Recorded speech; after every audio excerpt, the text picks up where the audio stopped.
Okay, this is David Zierler, Director of the Caltech Heritage Project. It's Friday, July 22nd, 2022. I'm very happy to be here with Dr. Nicole Yunger Halpern. Nicole, it's great to be with you. Thank you so much for joining me today. Thank you very much for the invitation. Nicole, to start, would you please tell me, and I know this will be a complicated answer, your titles and institutional affiliations? First and foremost, I'm a theoretical physicist. I am employed by the National Institute of Standards and Technology. At NIST, I am a physicist. I'm also a Quicks Fellow at Quicks, the Joint Center for Quantum Information and Computer Science. That is a center shared by NIST and the University of Maryland. I also have some adjunct assistant professor positions at the University of Maryland. I have one in the physics department, one in UMIACS, the University of Maryland Institute for Advanced Computer Studies, which is kind of behind Quicks, and one at IPST, the Institute for Physical Science and Technology, which is an interdisciplinary institute that has a great deal of thermodynamics and computation.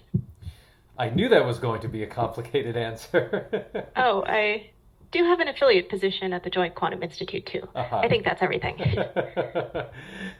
Nicole, are all aspects of your research agenda and academic interests, are they all interconnected within those affiliations and partnerships? Or is some of your research really compartmentalized with one institution or another? I very much love bridging subjects and bridging organizations, so I see everything as interconnected. Now, at Maryland, do you have traditional professorial responsibilities such as supervising graduate students and teaching and things like that? I do supervise graduate students and postdocs. I have the option of teaching. I have not taught yet, and I've been serving on PhD committees. Just a broad question about quantum information at NIST. What's exciting, what's happening more generally, and where does your research slot into those efforts?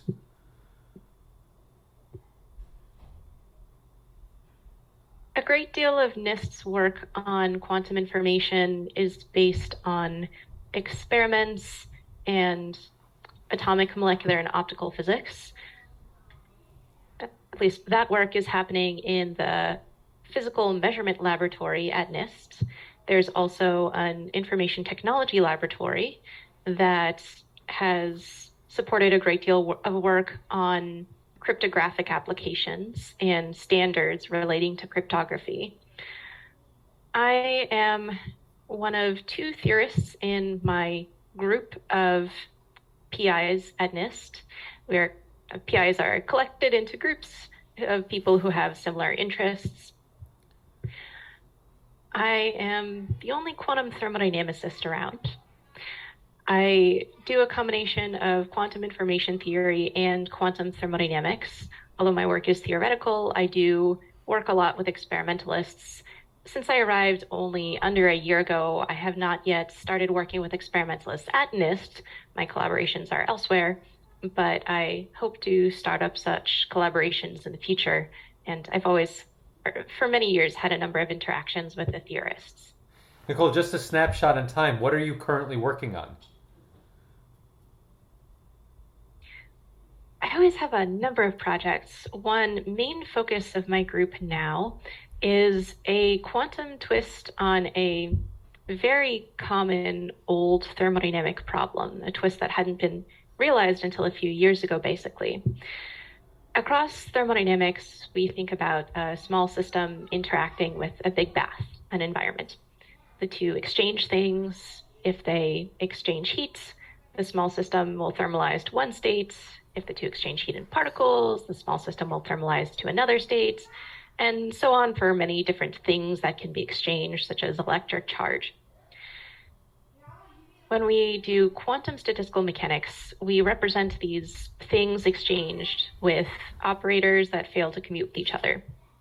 This assumption of commutation has been implicit in some really important thermodynamic arguments for many decades. That was realized by a very small number of people up until a few years ago, and not very much was done in on, or not very much was done about that assumption. But quantum theory is very interesting because it features operators that don't commute with each other. 3 times 2 is not the same as 2 times 3, essentially, in quantum theory. So some of us in quantum thermodynamics realized that there is this implicit assumption, and it implies that these very common thermodynamic arguments, in a sense, are lacking something that's really, really interesting about quantum theory. So my group has been asking what happens if you take this really common thermodynamic problem that is taught about in undergraduate statistical physics and remove this assumption that prevents the system from being, in a sense, fully quantum. So what happens? What changes? Nicole, what aspects of your research would you say are purely fundamental, just understanding the nature of quantum thermodynamics, and what aspects are geared more toward application, such as actually building a scalable quantum computer? The answer has changed a great deal over the years. I earned my master's at the Perimeter Institute for Theoretical Physics. When I was there, I enjoyed hanging out with the Foundations of Quantum Theory group. I loved eating lunch with them. I had advisors in that group, although I also belonged to the Quantum Information Theory group. So my work was very abstract and theoretical. Some of my work is still abstract and theoretical. For instance, within the past week, a friend and I posted on the archive a paper about closed time-like curves, so time travel put together with quantum theory. But that's a foundational work about the power of quantum theory. More recently, or actually it was really at Caltech that I was pushed more toward thinking about physical realizations and about experiments. During my postdoc years, I started working with lots of experimentalists. And from there, I recently started thinking about applications of quantum thermodynamics to being useful. The theory of quantum thermodynamics that was developed during the 1800s went hand in hand with the Industrial Revolution, which was eminently practical. The theory of quantum thermodynamics has been useful in the sense that it has shed light on fundamental matters and provided a better understanding of the nature of time, what is truly quantum in thermodynamics, and how general the laws of thermodynamics are. However, quantum thermodynamics hasn't been incredibly useful, although it seems like it should be able to have applications because, for instance, experimentalists in preparing quantum computers cool their systems down. Cooling is a thermodynamic process. But quantum thermodynamics hasn't been very applied.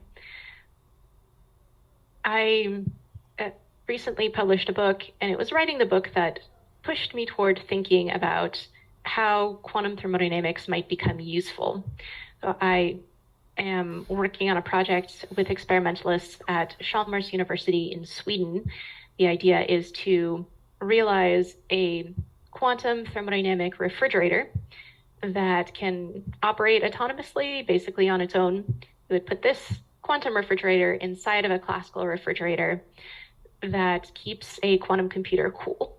When the quantum computer, this one is made from superconducting qubits, finishes a computation, its qubits are used up. They're kind of dirty and high temperature. We need to reset them by cooling them down even more.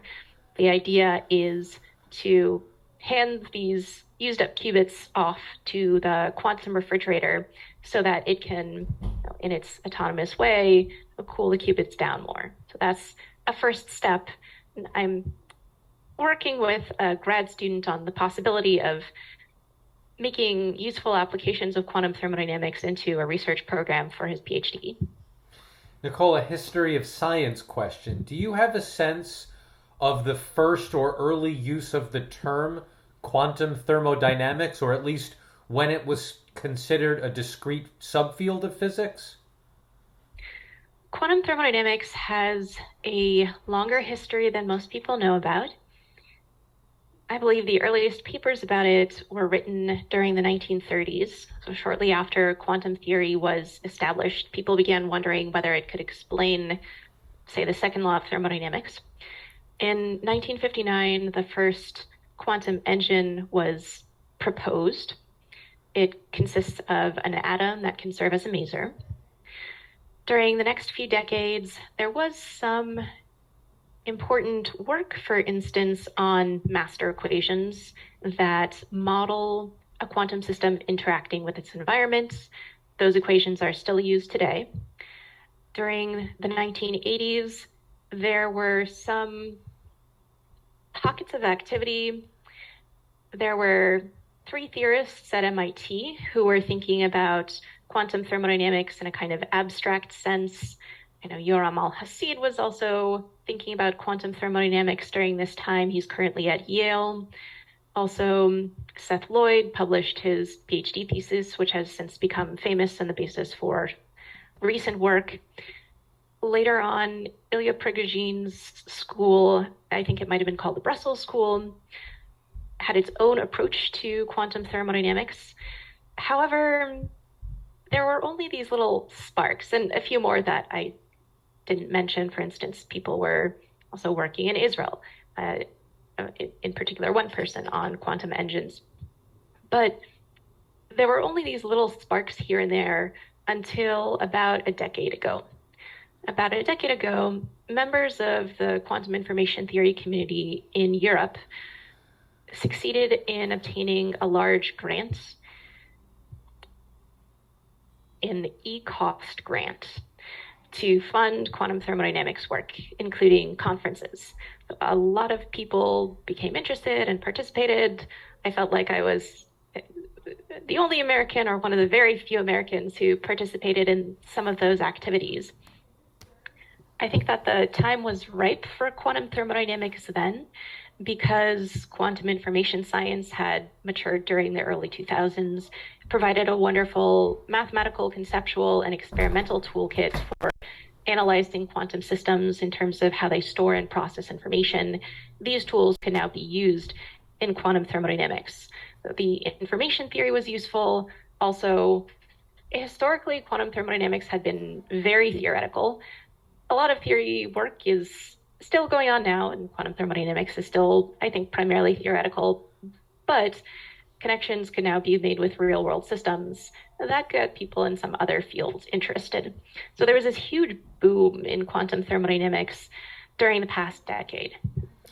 Nicole, because of the obvious connections in quantum thermodynamics, both to classical Newtonian physics and quantum mechanics, do you see this field as a nexus or a connecting point where we might see common ground between the debates from Niels Bohr and Albert Einstein to our attempts to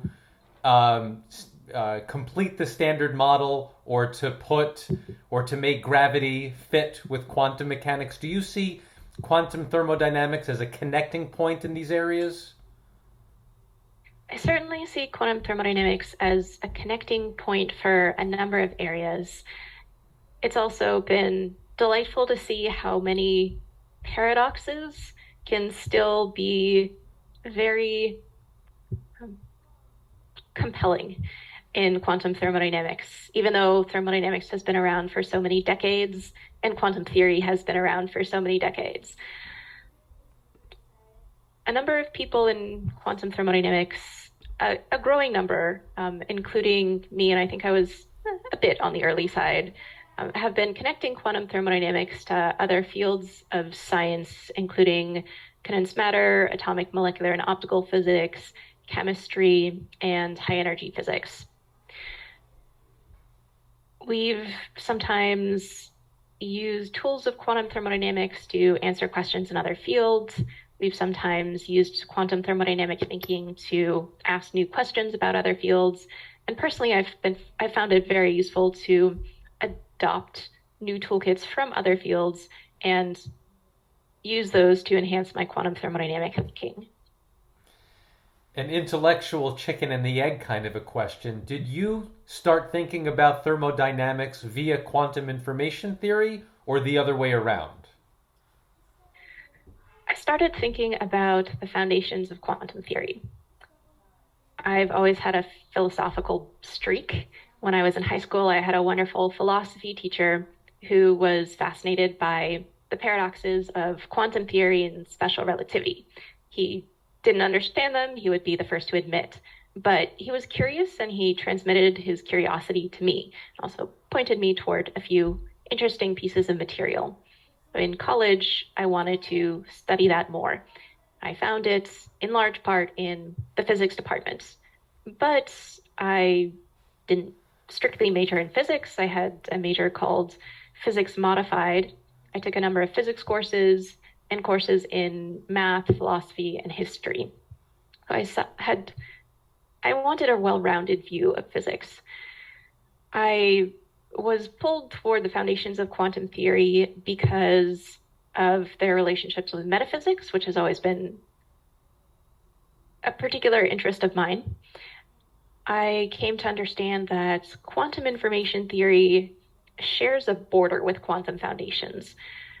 On the one hand, from quantum information theory, we learn about the nature of information and space and time and reality. But usefully, quantum information theory has practical applications. So it was relatively easy for me to justify to myself indulging in quantum information theory. I also loved linear algebra and its applications, so I enjoy the mathematics of quantum information theory. Senior year of college, I spoke with a number of faculty members in quantum information theory.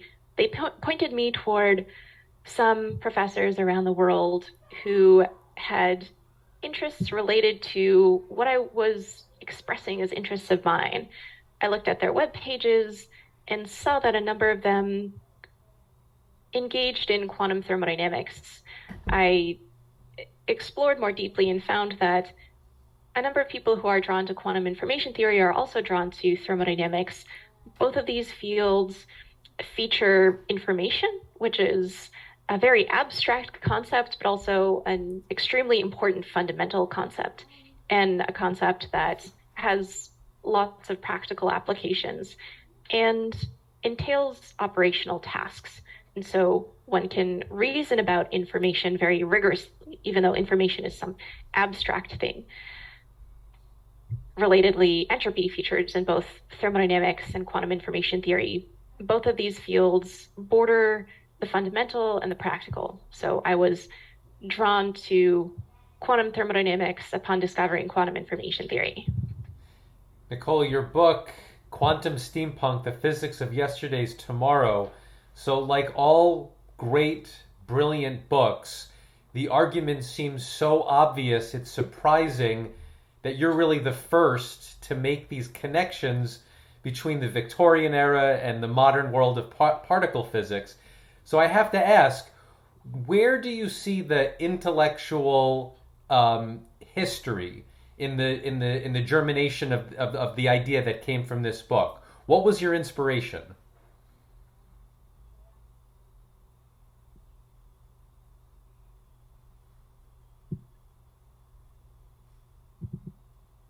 I was driven to write the book because the idea of quantum steampunk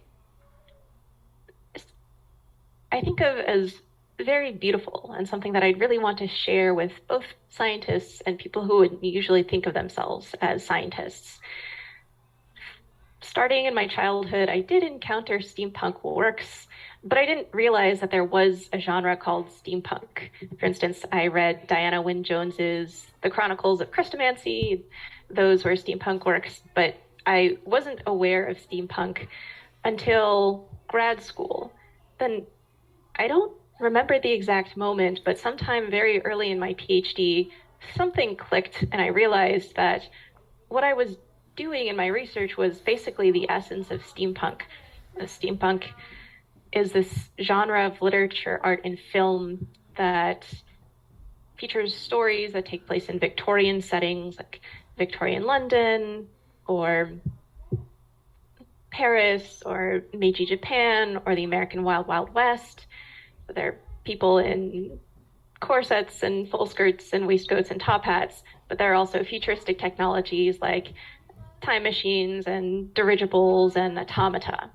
There's this wonderful combination of the 1800s and futuristic technologies, so the old and the new. And this way of writing and creating art has a large following and a beautiful aesthetic. I realized that quantum thermodynamics consists of the thermodynamics of the Victorian era and also the cutting edge and futuristic technology of quantum information science. So fantasy really had become a reality in quantum thermodynamics. The first time I wrote about this notion of quantum steampunk, I wrote a blog post for Quantum Frontiers, the blog, the Institute for Quantum Information and Matter. After that, I toyed with the idea a little bit. I entitled my thesis, Quantum Steampunk.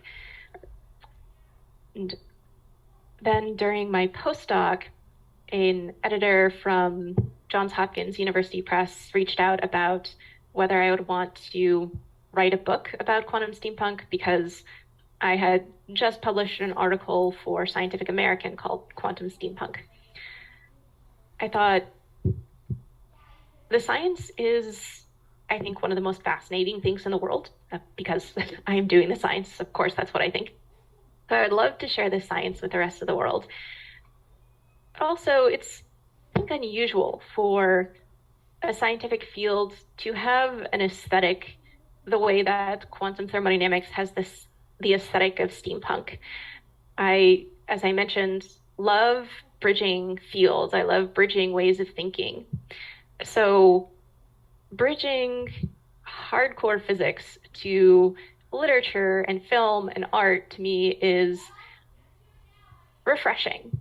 And then the opportunity to write in this refreshing way and let loose these really crazy ideas about how physics is like novels will feed back into my physics and add some activity to it. On that point, Nicole, in writing a book that's accessible to a non-specialist audience, did you find that there were ideas and arguments that were coming out that were enhancing some of the arguments that you were making in more technical or scholarly writing? In writing the book, I had to identify the basic physics in a lot of papers and a lot of arguments. Distilling the basic physics is tricky because we can't lean on the crutches of a whole bunch of equations that could confuse people into agreeing with us. So I appreciated the need to distill out the basic physics. It absolutely improved my understanding of my own field. It also led to this research project that I mentioned that centers on applying quantum refrigerators. So writing the book was definitely helpful for my physics. Nicole, writing this book, a popular book, at an early stage in your career, what were some of the challenges and opportunities that presented for you? I've been grateful that my colleagues have expressed support for the book and excitement about the book. I was concerned that there has been a bias in physics against people who do outreach to the general public and who write books for the general public. Sometimes some of these people are cast as not real physicists or not serious physicists. So to tell the truth, until I announced the book, I told almost no physicists that I was writing it. I wanted for my colleagues to see that I was writing papers as usual and being my normal productive research self. And when I would say, oh, I've written a book, everyone would have to say, oh, when did that happen? There was no gap in your research. Because I didn't want for anyone to see a gap in my research. I'm a physicist first and foremost. I've been very grateful that no one has even asked to see my publication list for this evidence that I made sure that I had accumulated for myself. People have been very supportive. And as I mentioned, the book has been very useful for my physics. I was able to write the book so quickly in part because of the pandemic. I was not spending time waiting in airport lines and jet lagged and catching up on sleep because I arrived somewhere at 6 a.m. local time after an all-night flight. So to tell the truth, the pandemic was something of an opportunity. One of the values of the book is the way that you explain quantum science to a population that might be vaguely aware that quantum information is this major field and that billions of dollars are being poured into the race to develop a quantum computer. I wonder if you see your work contributing to public perceptions of what a quantum computer might do and expectations of when we might see it. One of my goals was to explain about quantum information science. Recently, quantum computers have been in the news a great deal because quantum startups have debuted on the stock market. Google has performed its quantum supremacy/advantage experiment and published that within the past few years. So quantum is in the public consciousness. There haven't been recent books that I'm aware of about quantum information or quantum computing for the general public. I absolutely wanted to make sure that I had a chapter dedicated to quantum information in the background section of the book. And then I wanted to show how concepts and experiments from quantum information are useful in quantum thermodynamics.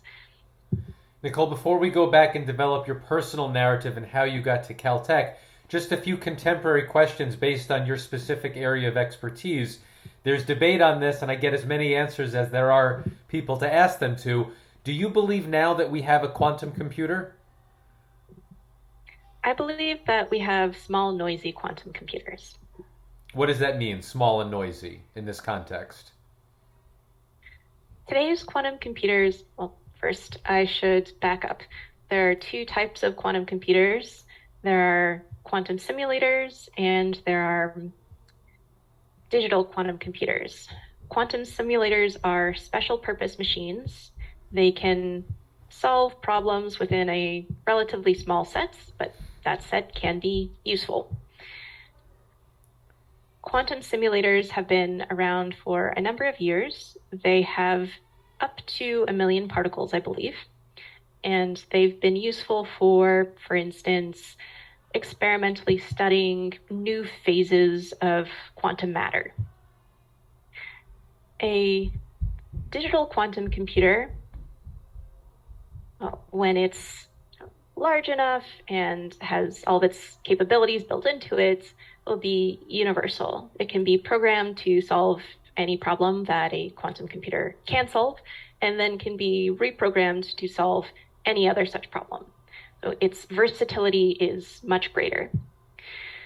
We currently have digital quantum computers of tens of particles. They do not have large-scale error correction, so they can't perform very large computations. Getting to full-scale quantum error correction, and so endowing digital quantum computers with their full powers, most of us believe will take a good number of years. Do you see a specific niche that expertise in quantum thermodynamics must play in getting to these goals?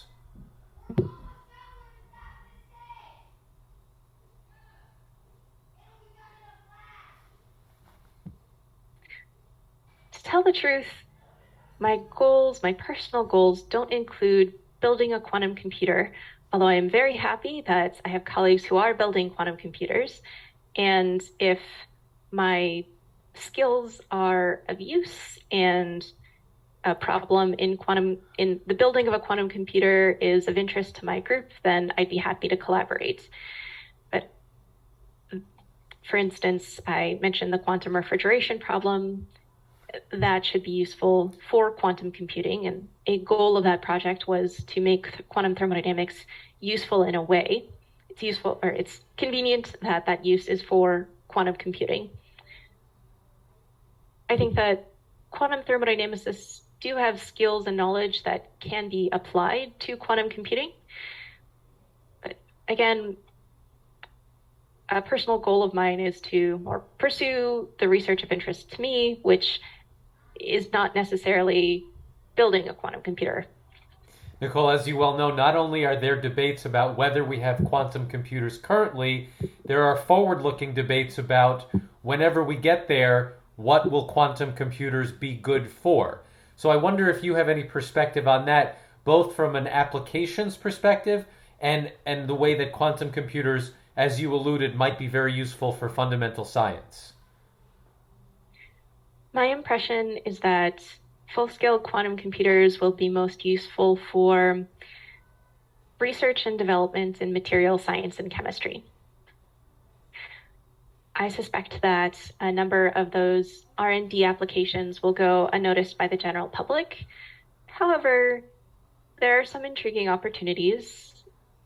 One example that I find particularly compelling is the description by Microsoft's quantum team of how one could use a quantum computer to unlock the secrets of a molecule that could, if everything goes as hoped, and that is a very big if, transform fertilizer production.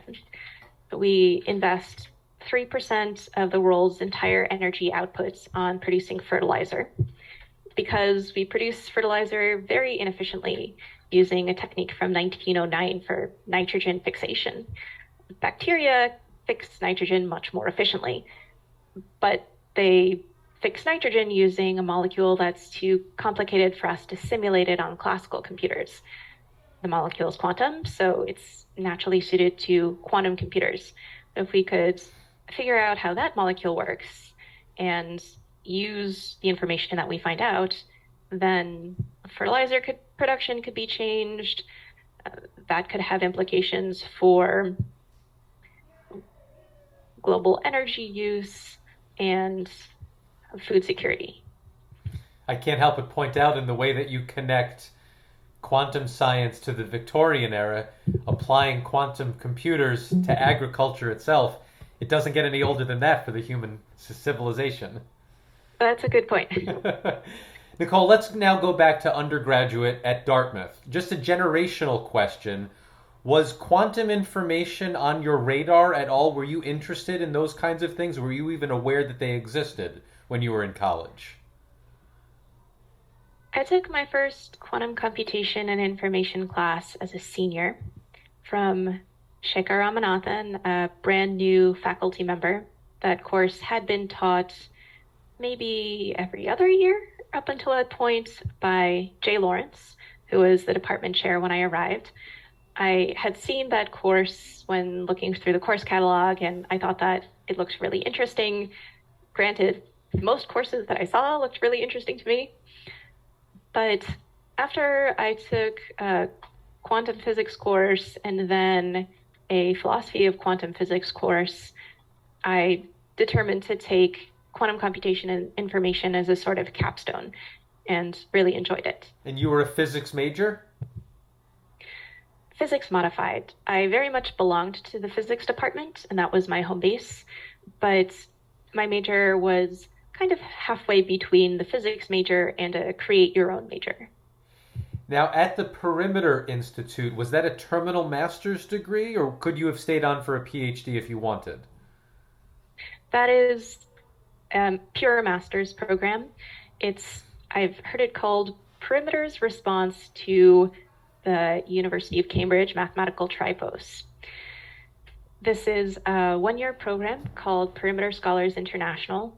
It takes students from many different countries.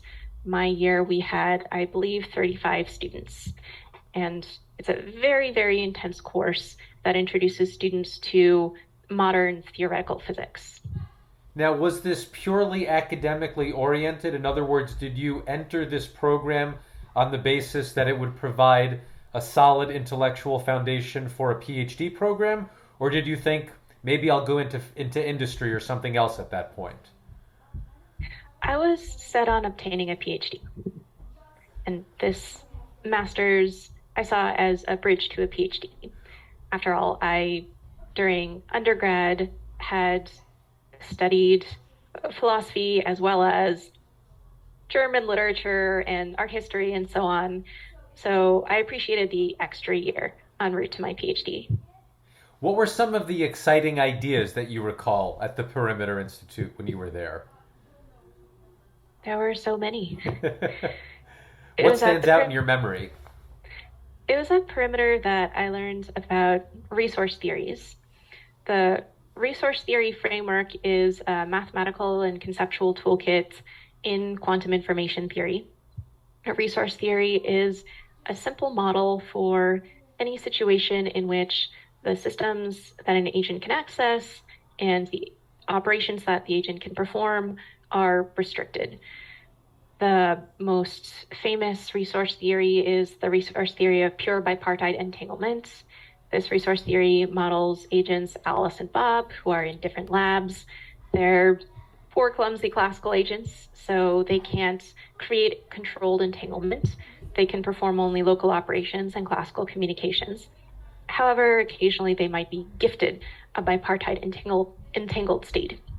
One asks, how can this state be transformed under local operations and classical communications? Which states can this state turn into? Which states can this state not turn into? My master's essay, which was like a thesis that turned into a paper, was about a resource theory for a particularly simple thermodynamic setting. I ended up using resource theories for many more years. In fact, I was editing a paper about a resource theory earlier this week. Did you have the opportunity to do original research, or was this more of a synthesis, this paper? It was original research. I worked with Marcus P. Mueller, who was a postdoc at Perimeter at the time, and Rob Speckens, who is a faculty member there. Oh, so what a great opportunity. As a master's student, you really got to collaborate with people senior to you. Yes, I was very grateful for the opportunity. In general, I'm very grateful for the many opportunities I had at Perimeter Scholars International. Now, from Perimeter, when it was time to start thinking of PhD programs, were you focused specifically on quantum information at that point? I was very focused on quantum information theory. What programs were you looking at? Caltech's, MIT's, Harvard's, the University of Maryland's.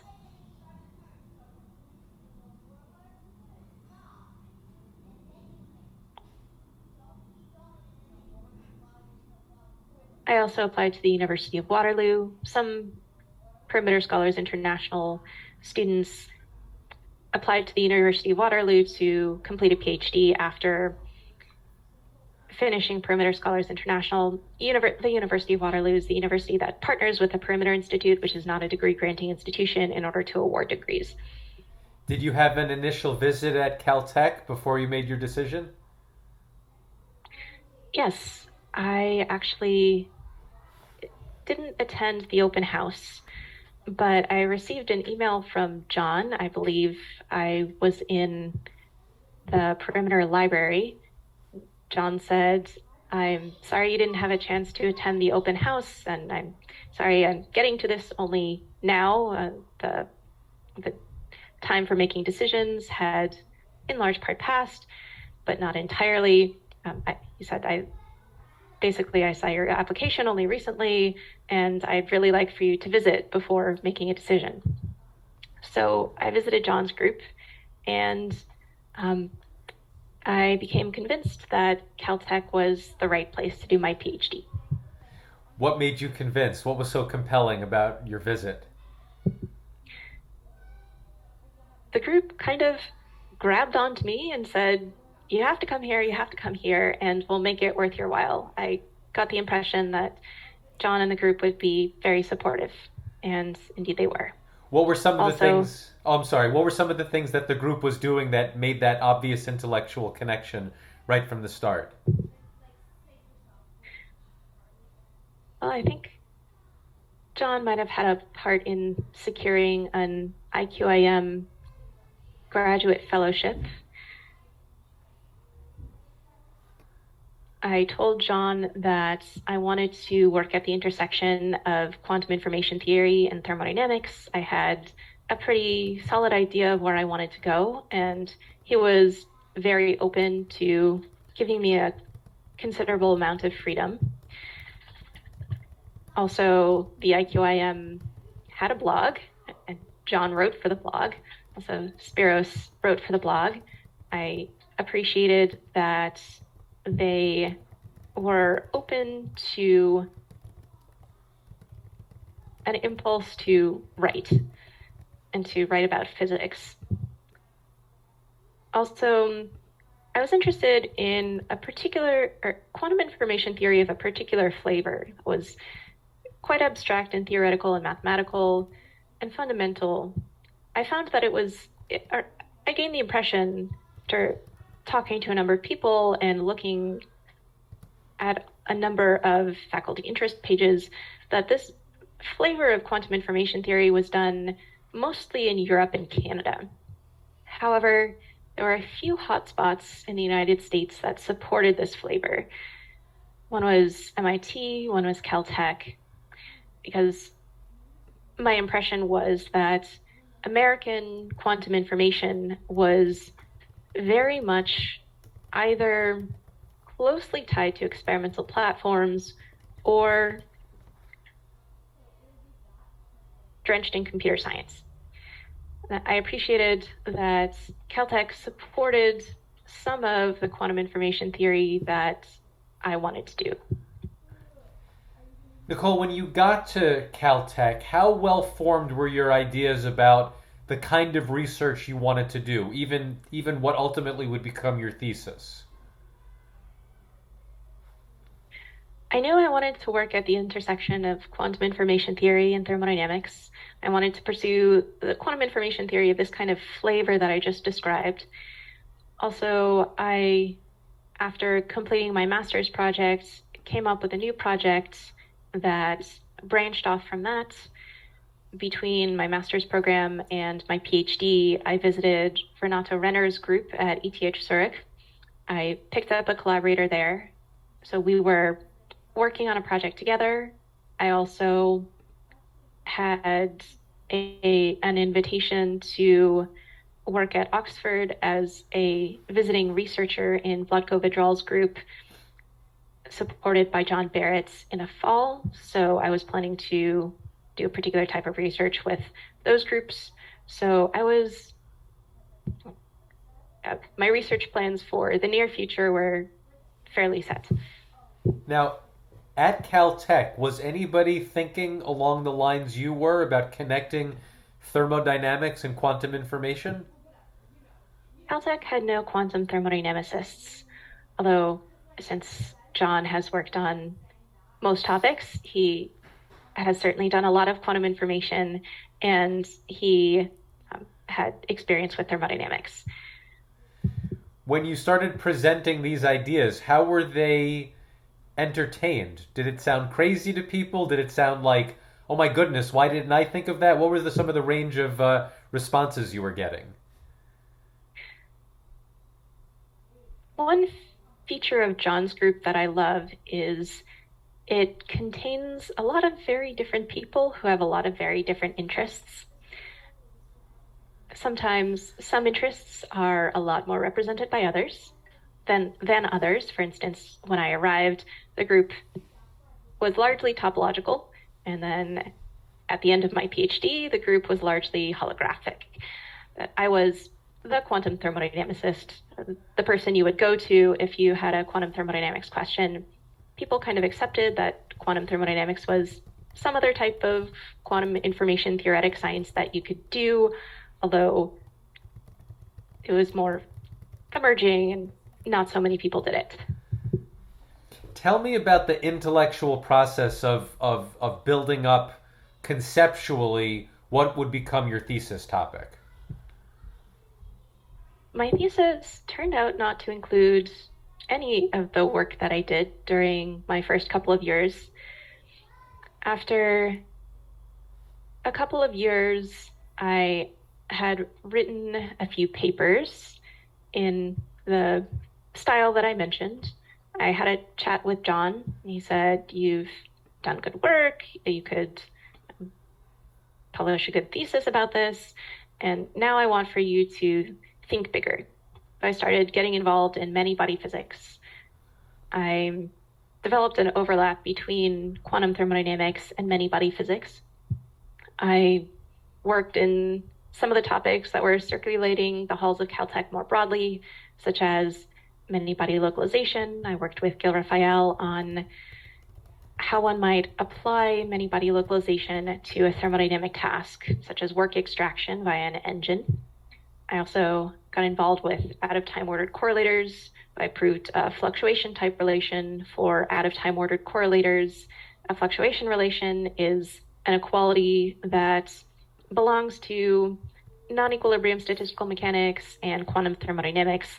Out-of-time ordered correlators became extremely popular starting in 2015 because of Alexei Kitaev's introduction of them from condensed matter into the black hole information paradox. So I did start thinking bigger beyond the quantum information theoretic thermodynamics community. And it's that more broad thinking that ended up in my thesis. Nicole, as a mentor and also as a fellow physicist, what do you think the nature of John's advice was when he asked you to think bigger? What was that about?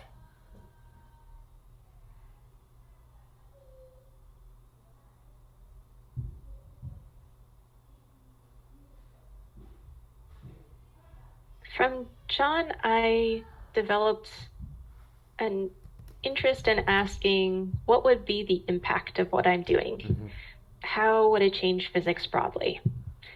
There are many opportunities that a researcher can pursue. Which opportunities are really worth our time and effort? Now, just to orient ourselves chronologically, what years were you at Caltech for graduate school? I attended Caltech from the fall of 2013 until spring 2018. Okay, so the transformation into the IQIM was already fully mature at that point. Yes. Did you have a sense, obviously you wouldn't be able to compare it from before that time, but in the way that the addition of matter, the addition of experimentalist condensed matter, was your sense that that changed things for the theorists from the previous IQI? Did it expand their vista? Did it make them consider new avenues of research as a result?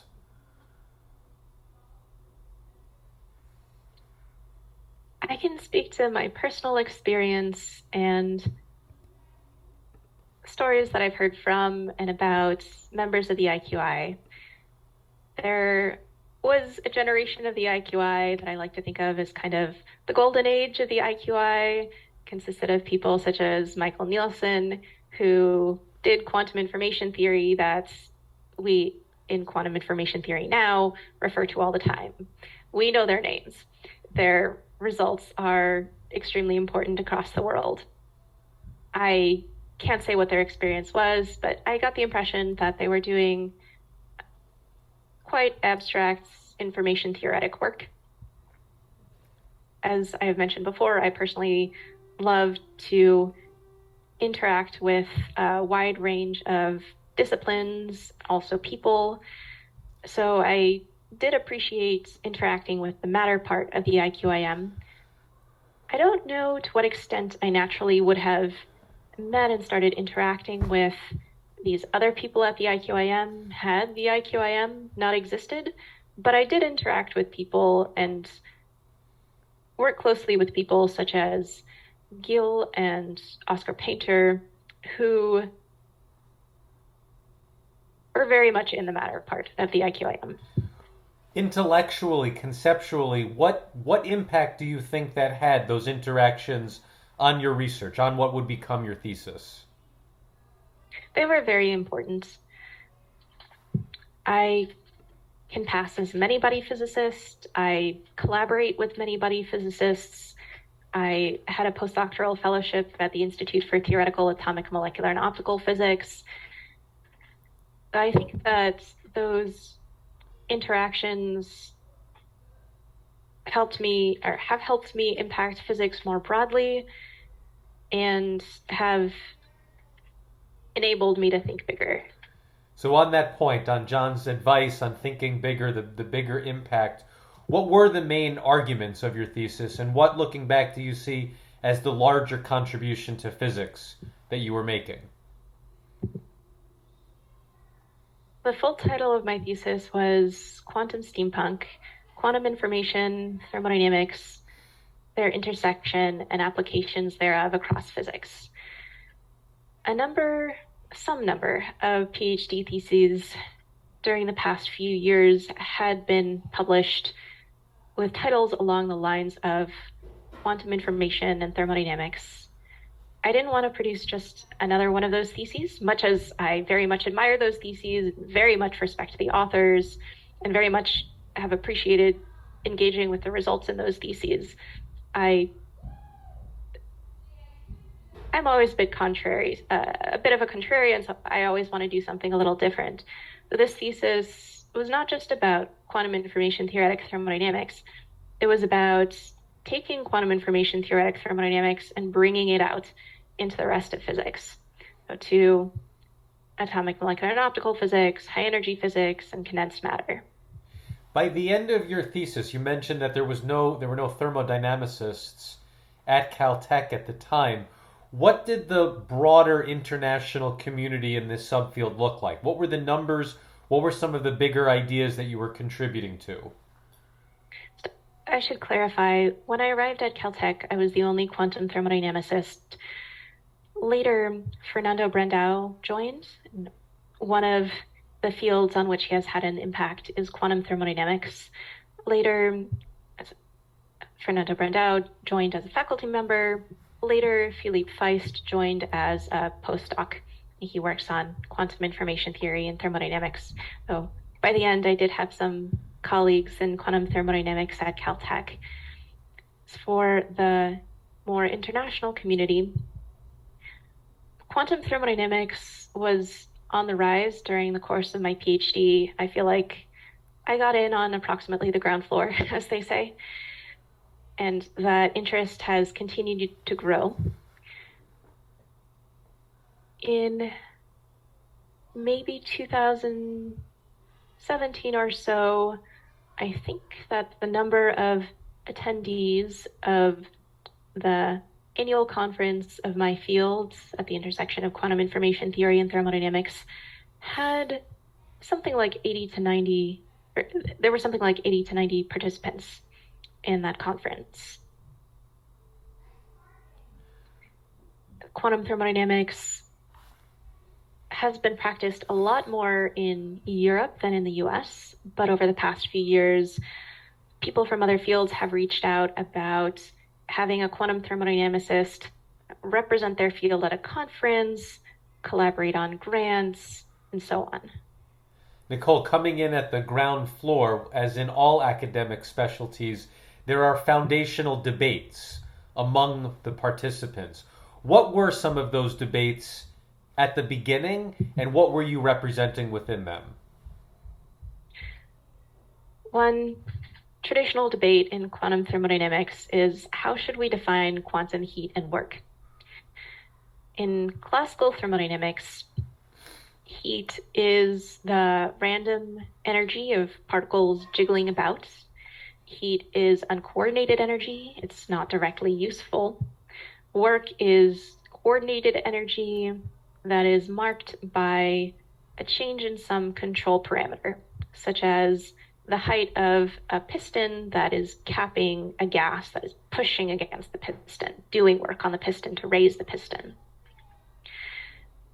In quantum thermodynamics, we're interested in quantum systems that are not always in energy eigenstates, so they don't necessarily have well-defined energies. It's not clear first of all, it's not clear how much energy we should attribute to one system, to this system. It's even less clear how we should split up that energy into heat and work. If we measure the system's energy, then we disturb the system. We can change the energy. So even performing measurements in order to learn about how much work or heat is performed is dangerous. So many different definitions have been proposed for quantum heat and work. I have a file that I keep that I call menagerie of definitions of quantum heat and work. Whenever I find a new set of definitions, I put it in this file. Personally, I'm of the opinion that different definitions make sense in different contexts. Which definition is useful depends on what kind of system we have in front of us, what it's doing, how we can poke it, how we can measure it. Nicole, as you mentioned, it was an editor at Hopkins Press that approached you, but just with the thesis title as provocative, even playful, as Quantum Steampunk, was there a kernel in your mind that this was something that might reach a broader audience than the specific physics subdiscipline that you were speaking to? I was mainly thinking about blogging. I also appreciated being contacted by an editor at Scientific American about writing an article about quantum steampunk. So I really appreciated that opportunity, and sometimes one opportunity can lead to another. That was the case with this book, though I hadn't expected to write a nonfiction book. Between you and discussions with John, when did you know you had enough to defend, that you had something that represented a complete intellectual work? As a student in John's group, I felt like I was encouraged to simply write a lot of excellent papers as a PhD student. And then if I had enough material after 5 years, which was pretty standard, and I did have enough material, then package the papers together, as they say, stapled papers together and add an introduction. Of those discrete papers, what were some of the intellectual through lines that were obvious to you? The papers that we chose for my thesis did exhibit this broader thinking that tied quantum thermodynamics together with other spheres of physics and showed how quantum thermodynamics could be useful in other spheres. Besides John, who else was on your thesis committee? Fernando Brandao, the faculty member who joined, who has contributed a great deal to quantum thermodynamics. Emmanuel Endres served as the experimentalist. He was also a new faculty member at the time. So was Xie Chen. That might be everybody. How many people are on a PhD committee? It's been a little while. Anything memorable from the defense? Any of the debates or conversations that came up?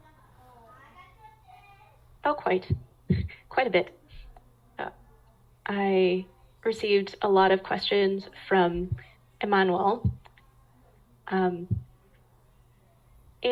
John. Emmanuel apologized afterwards, saying that there was some combination of his being irritable at the time and being curious that led to his many, many questions. But I was grateful that the reports were that I answered the questions well. Forgive my pronunciation, the Ilia Prizogee Prize? When you got news of this, first of all, for a thermodynamics dissertation, are you aware, was this prize given to a dissertation in thermodynamics that had taken a specific look from the quantum perspective, or was yours the first?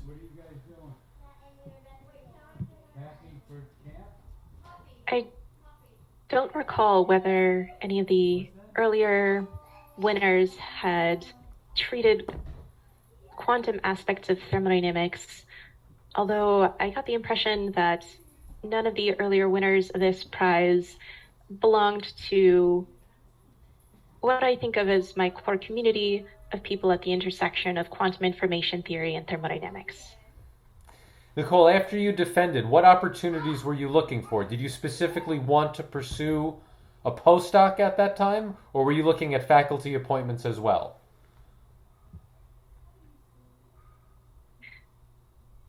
I was going to take a postdoctoral fellowship, yes. Where were you considering? What was interesting to you? I was very grateful to receive a few offers. I took the ITAMP postdoctoral fellowship at the Harvard-Smithsonian Institute for Theoretical Atomic, Molecular, and Optical Physics. I was also very grateful to receive an offer of a Miller Fellowship from Berkeley and an offer of a Hartree Postdoctoral Fellowship from the University of Maryland. After receiving those 3 offers, I pulled my remaining applications because I was incredibly delighted and very grateful and would have been very happy with any of those. Tell me about the opportunity being an ITAMP postdoc at Harvard. First, what was happening at the time at Harvard? What were some of the exciting ideas? Misha Lukin's group had its 51 Rydberg atom quantum simulator. They published a now famous paper based on the first experiment performed with that paper. That paper led to a surge of interest in the topic of quantum many-body scars, which are features of a quantum system that are surprisingly out of equilibrium.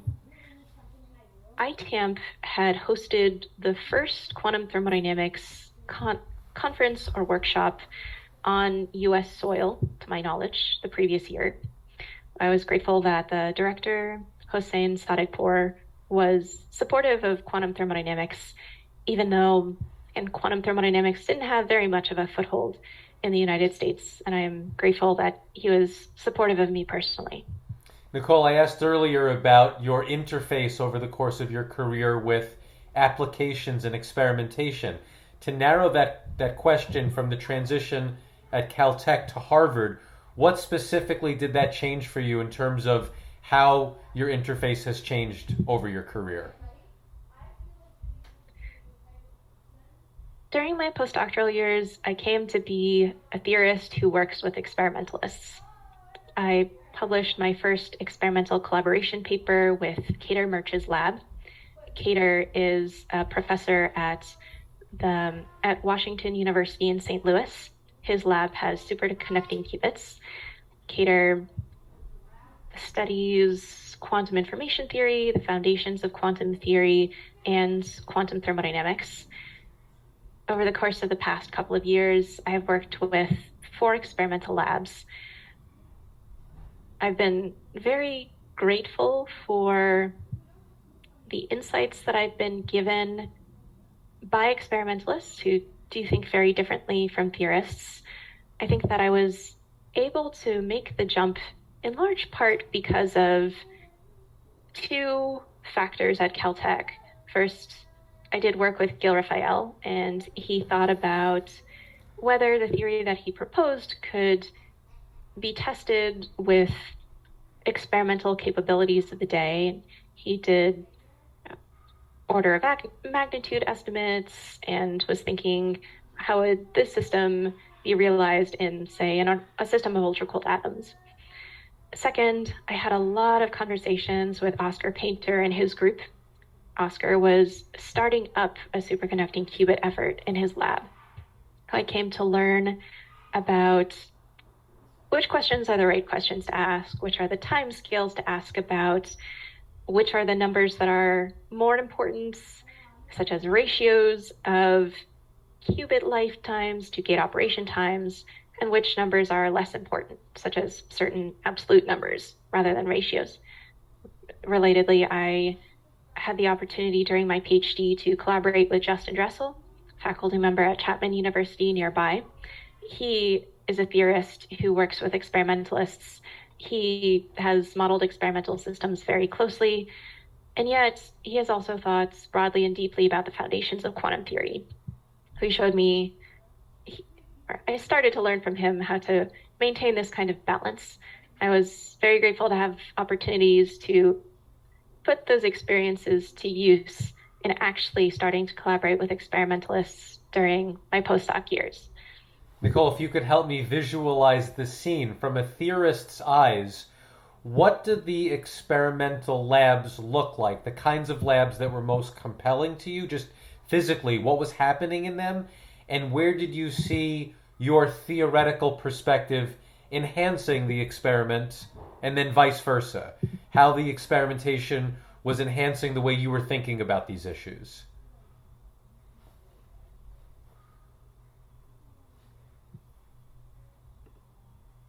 I visited Cater's lab once at the beginning of our project.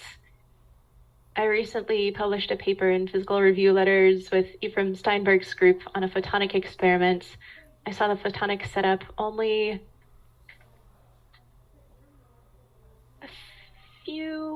within a couple of months or a few months of the paper's publication. I still have not seen the lab in Sweden that I mentioned. So I don't have a great deal of experience with actually being in the lab, although it's always fun to have a lab tour given by an experimental group that I am collaborating with so that I can see what they've been up to and spending so many hours on in between our meetings. I'm used to collaborating remotely. I heard from a number of physicists that the switch to remote collaboration during the pandemic was rough for them. But during the first year of my PhD, I collaborated only with people outside the country. Then I collaborated with someone across the country. I've always felt that remote collaboration offers freedom. I'm not limited by who's right nearby. So it's okay with me that I don't spend much time in the lab, but I do ask a lot of questions about how measurements are being performed. I ask my experimental collaborators to walk with me through some of their processes. As I mentioned, from experimentalists and theorists who work closely with experimentalists, I've learned what are some of the useful questions to ask about a platform. If someone tells me about the lab that they've just set up or some setup that they want to try out on some new question, they're looking for an interesting question, then I can draw on these experiences to ask questions about their lab, their setup, and figure out what can they do. And so which ideas of mine might they be able to connect to? I have seen my role as a theorist as, in large part, to come up with interesting questions for experimentalists to answer, and also to convince the experimentalists that these questions are worth answering. Then I'll also work closely with experimentalists on figuring out, is this idea feasible? Exactly what should we measure? How should we interpret the data? The data don't look the way we'd expect. Why not? What should we try instead? And what is the overall significance of what we've been doing? Nicole, I can't help but ask, but imagining a Victorian world of thermodynamics, factories and trains, it's a very physical world, right? Being exposed to these laboratory experiments, did that introduce a level of physicality into your theoretical framework that enhanced your ideas and that ultimately made the book more impactful or even more possible? For starters, this more physical way of thinking has certainly impacted my papers and improved them. I am often, even when writing abstract theory, thinking about potential physical realizations, and I now feel somewhat comfortable with pointing to promising platforms and gathering some evidence suggesting that a proposal could be worth pursuing experimentally.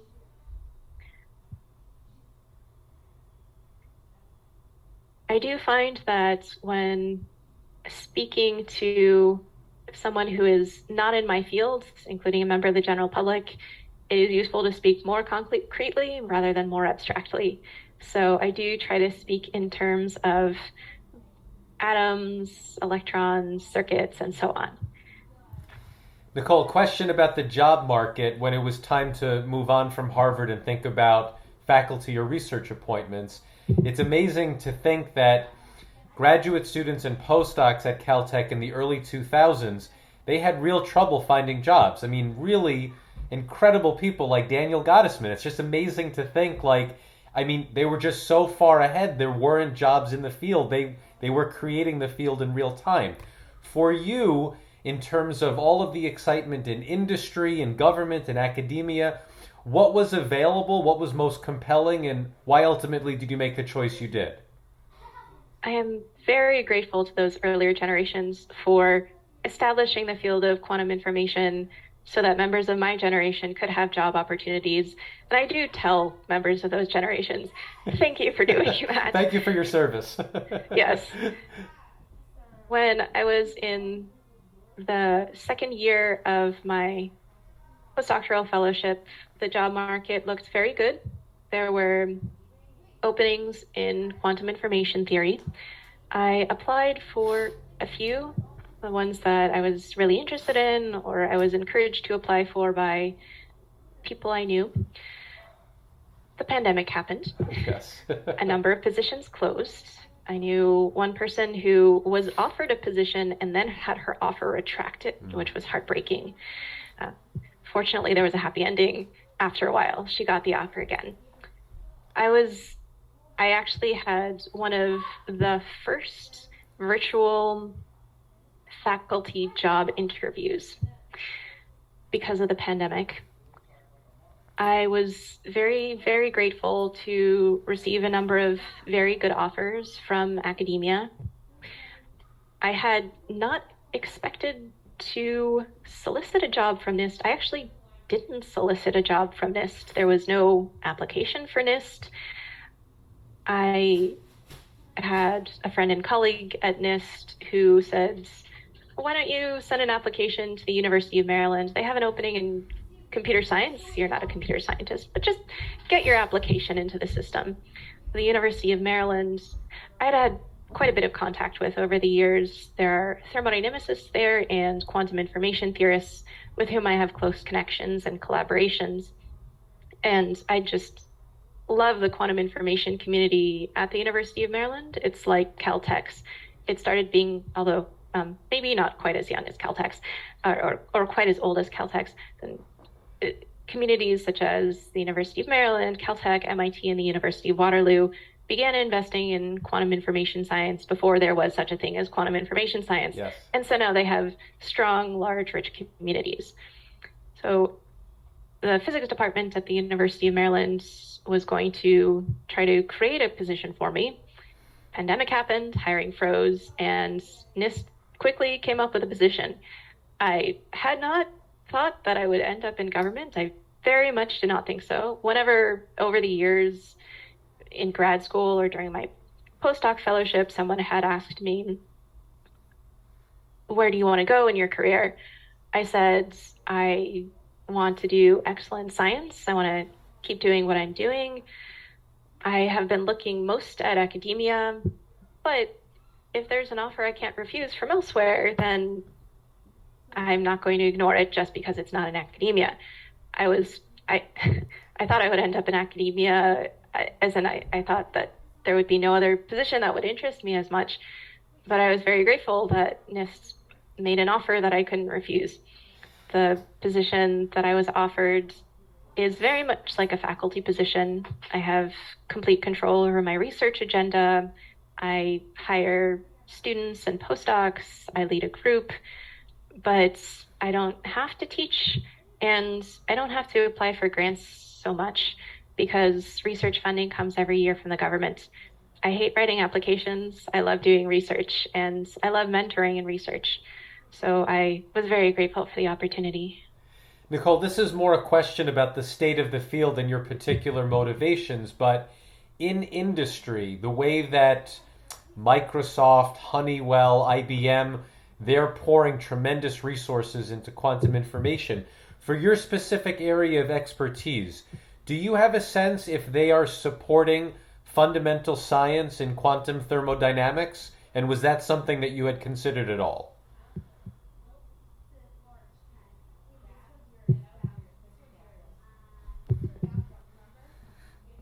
I had looked at industry in large part because John's group has connections all across the world. I had visited the group at IBM, for example. I had friends who went to Microsoft. I heard from them about their environments. IBM does have an extremely impactful quantum information theorist who could also be seen as a thermodynamicist, Charlie Bennett. IBM also supported Rolf Landauer, who, although he didn't believe in the promise of quantum computing, was very important in helping solve a key paradox in quantum thermodynamics. And his marks are across quantum thermodynamics. So I was aware of these positions. There isn't a strong tradition of supporting quantum thermodynamics in industry. A lot of the industry that I saw was based in the United States. As I mentioned, the United States has had a lot less quantum thermodynamics than, for example, Europe.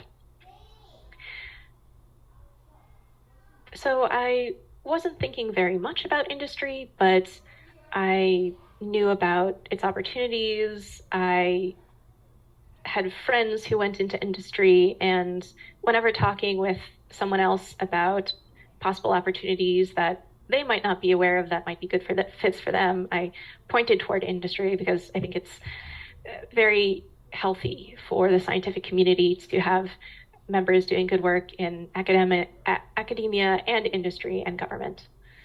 Nicole, to bring our conversation right up to the present, in this new stage of your career, serving as a mentor to postdocs and graduate students, if you'd like to have the opportunity to teach undergraduates at the right time, I assume that's something that might be exciting to you. What is your sense generationally of the kinds of students, graduate students and postdocs, who are attracted to work with you? In other words, is the field of quantum thermodynamics sufficiently mature that students already come in with this specific interest, or are you drawing from a more generalized scholarly population? I receive a lot of inquiries from students and prospective postdocs who would like to do quantum thermodynamics with me. That might be in part because I'm more visible than a lot of other physicists, and that's I do blog, I have written articles, I'm on podcasts, I've written a book, and I give lots of academic talks and publish papers and so on and so forth. So I know that a large part of the international community doesn't know about quantum thermodynamics. For instance, this past June, I lectured at a summer school in Sweden. A number of people there had not heard of quantum thermodynamics, but I was invited to lecture at the summer school, so someone thought that the topic was interesting. And I have received so much interest from students and prospective postdocs. They're excited about this field, about its possibilities, about its fundamental flavor. I've been disappointed that I've had to say no to so many people because I just can't take any more students because I have so many. I hope that the students that we have now will become PIs, and so that they can take on more quantum thermodynamics students and the field can grow even more. Even though your research group is still in building mode, it's so new, I wonder if you can share a sense of the kinds of topics that your students are interested in that might provide a window into where the field is headed next. A lot of our work currently is on the topic that I described earlier, the topic in which we take a problem from basic undergraduate thermodynamics class and add this quantum twist of operators that fail to commute with each other. We're pursuing that topic from multiple different angles, from many-body physics, fluctuation relations, quasi-probability distributions, using many tools and trying to find many applications.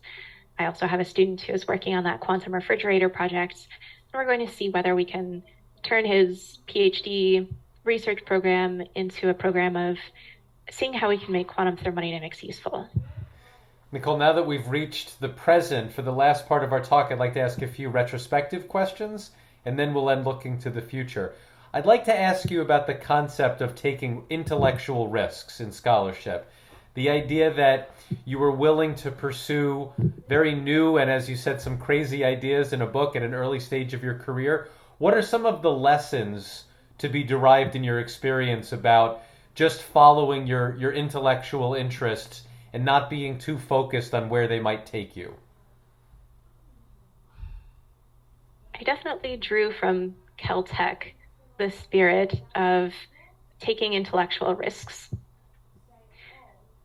For instance, John encouraged me to work on Matthew Fisher's quantum cognition idea. Matthew Fisher is a condensed matter theorist at the University of California, Santa Barbara. He is a very, very well-established condensed matter theorist who has done excellent work for many decades. A few years ago, he became interested in the notion that, according to most physicists, quantum phenomena probably do not have much of an effect on cognition or other biological phenomena that we could point to as large effects. He thought, what if quantum phenomena did have an impact on cognition? How could that possibly happen? He put together a story about how ultimately the phosphorus atoms in a certain molecule could potentially lead to, via entanglement, coordinated neuron firing. With a postdoc in John's group, Elizabeth Crossan, I translated this biochemical story into the language of quantum information and computation and asked,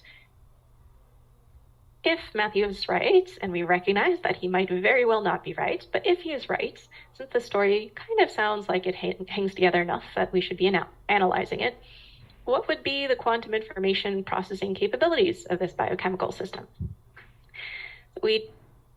Matthew's story sounds like it could be a crazy idea. Some people say that it is crazy. Some people say that it's brilliant. But a venerable scientist spent a lot of time thinking to put together this story. And so we thought it was worth analyzing with the tools that we had at our disposal, which are the tools of quantum information and computation. That project was, in a sense, a bit crazy, definitely daring. I hadn't thought that it would be a good idea for a young student to take on such a topic, but John did encourage me to look at it, and I don't regret it. Nicole, now that you're at NIST, looking to the future, whenever and however we get to scalable quantum computing, what do you see specifically as NIST and more generally the governmental contribution to this effort that's unique from an academic perspective? I'm not the best qualified to answer that question because I started at NIST quite recently, and a lot of my activities are at the University of Maryland. I don't have an office at NIST because NIST does partner with the University of Maryland on QUICS, the Joint Center for Quantum Information and Computer Science, as well as the JQI, the Joint Quantum Institute. My office and my students and postdocs' offices are in the QUICS space on the University of Maryland campus. I spend my time there, and I don't directly interact with what I would think of as government infrastructure. Mm-hmm. I interact with government scientists in matters that involve science or a few logistical matters such as travel and paying for postdocs and so on. So it's difficult for me to say, although I do hope that government funding will remain in place for quantum information science, even if or when industry runs out of interest because of the short-term thinking of investors. And because the government, by definition, has more patience and is not profit-motivated in these kinds of things. Yes. Nicole, you mentioned, or you highlighted Caltech in teaching you or giving you perspective about risk-taking. What about in collaboration, in the way that quantum information theory, building quantum computers, by definition, requires a multidisciplinary approach and collaborating with people who come beyond your specific area of expertise. What did you learn from Caltech in that regard? I was grateful that my interdisciplinary way of interacting was welcomed at Caltech. I heard a number of times the IQIM consists of a number of different research groups and a number of different disciplines. We want to connect these groups as much as possible. I was grateful that people would welcome me to their lunch tables. There was the condensed matter theory lunch table, there was the quantum information theory lunch table, there was an ultra cold atoms lunch table. And I appreciated the opportunity to talk with many different people. There was a period of time when I was given a desk in Bridge so that I could hang out with the condensed matter theorists. They adopted me, even though my home base was always with John's group in Annenberg in the quantum information theory group. I really appreciated that this side of me was embraced and encouraged. It has definitely proved useful. I've found other people in the physics world who don't encourage interdisciplinarity so much. But during the faculty hiring process, I was actually surprised and delighted to find that some institutions actually, multiple institutions created room for me just because they saw me as a connector and they wanted connectors. Nicole, for my last question, looking to the future, I'll use the concept of a second book just as an intellectual stand-in, whether you decide to write it or not, as a way to encapsulate where you see your research agenda headed. So on that point, if there is a second book, what aspects do you see that would be a sequel to what you've already done? And what aspects are you looking in totally new areas because you always want to push the boundaries? I definitely always want to push the boundaries. I think that the research that I'll do will hopefully continue to impact quantum thermodynamics and quantum information and their interactions with the rest of science. I'm definitely always looking out for what can be new and impactful. And as a matter of fact, the next book I write, I think, has to be a fiction novel. So completely different, but always I'm a physicist first and foremost. Nicole, on that note, it has been a great pleasure spending this time with you. I'm so appreciative Likewise. of taking time out of your busy schedule to share your perspective with me. Thank you so much. Thanks very much for the conversation.